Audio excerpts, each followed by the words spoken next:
अहम खबर शामिल करेंगे। मुल्क में कोरोना से मजीद 6 अफराद इंतकाल कर गए हैं। कौमी इदारा बराए सेहत के मुताबिक 24 घंटों के दौरान कोरोना के 15,475 टेस्ट किए गए। एक दिन में कोरोना के मजीद 277 मस्बत मरीज रिपोर्ट हुए।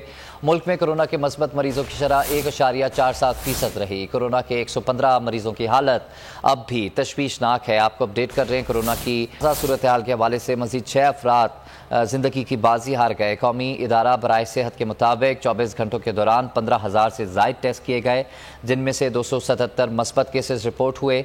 मुल्क भर में कोरोना मस्बत केसेस की शरह 1.47% रिकॉर्ड की गई है।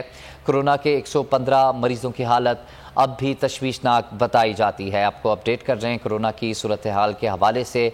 मजीद 6 अफराद जिंदगी की बाजी हार गए। कौमी इदारा बराए सेहत के मुताबिक मुल्क भर में 24 घंटों के दौरान 15,000 से ज़ायद टेस्ट किए गए, जिनमें से कोरोना के 277 मस्बत केसेस रिपोर्ट हुए। एक बार फिर नंबर 1